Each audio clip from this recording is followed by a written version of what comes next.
Garcia, Ah, para sa'yo. thank you, sir. Sana, magustuhan mo. Paborito ko dito eh. Ang maganda naman. Okay. Uy! Bakit? Ano yun? May magagalit ba? Wala naman.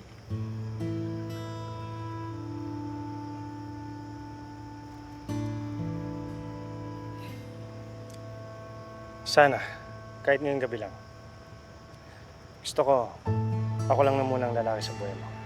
Tara.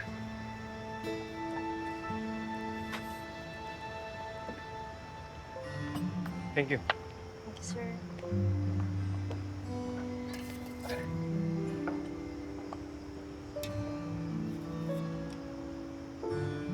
Pwede ba kitang tawaging Paula? Sir? Hector na lang tawag mo sa akin. Sige.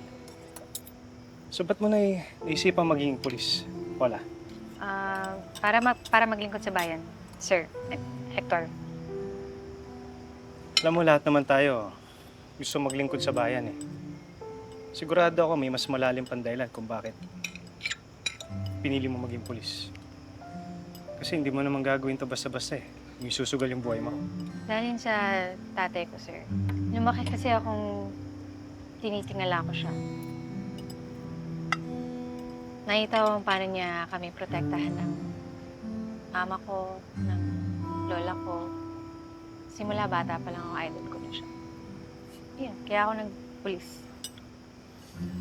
Nabalitaan ko rin yung nangyari sa tatay mo. He was dishonorably discharged, di ba? Opo. Pero sa kasalanan, hindi niya ginawa. Naniniwala ako. Sir? Naniniwala ako na walang kasalanan yung tatay. Bakit? Hindi mo naman siya kilala pa, sir. Oo, pero kasi magaling ka magtrabaho. Ano sa nakikita ko, mapagkakatiwalaan ka pa. Sigurado ako lahat ng yan natutunan mo sa tatay mo. Gusto ko nga sana magkaroon ng oportunidad na makilala ko siya. Para lang mapasalamatan siya for giving me you.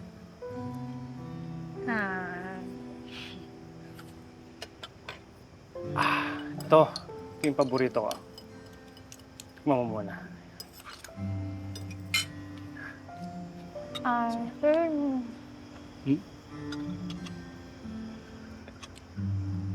Ah, sarap.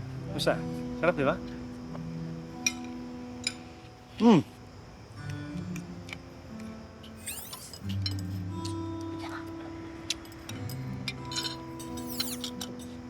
Oh, musta? Sarap ba? Oh, yeah, yes, sir. Paano ba yan? Tayo na. Bakit?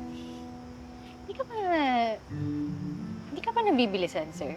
Ba't parang nagmamadili ka? Di ba sapat na nag-date na tayo, nagkwentuhan na tayo? Hindi. Ikaw lang naman ang gusto ko, Paula. Tsaka lahat ng gusto ko nakukuha ko. Hindi ba dapat kinikilala natin yung isa't isa? Ay, hindi ba dapat? Yun ang ginagawa natin ngayon? Tsaka ba't pa natin patatagalin kung alam ko naman na sasagutin mo rin ako? So, alam mo, yung isasagot ko, ganun ka kasigurado. Wala naman nakakatanggi sa akin eh. Ah, talaga? Well, wala akong panahon sa mga boyfriend-boyfriend na yan. Sandali lang, let me change your mind. Sige nga, try mo. At least, pumayag ka, maging exclusive tayo. Exclusive? Ano yung exclusive? Exclusive? Na tayo lang ang pwede mag-date. Wala kang i-entertain na ibang lalaki. Ako lang. Hanggang sasagutin mo na ako. Saka sayang naman ang punta natin dito kung at iba naman yun, itatanggi mo pa. Sige na. Kukulitin kita araw-araw sa presinto. Susunduin na kita. Pupuntahan kita. Lahat ng trabaho mo, pakikialaman ko. Ako na ang tatapos. Kahit saan ka magpunta. Kahit saan ka tumingin. O, sige na! Exclusive. Sige, exclusive. Kung ano man yun. Sir. Wala. Pinapangako ko sa'yo, no? Ikaw magiging pinakamasayang babae sa buong mundo.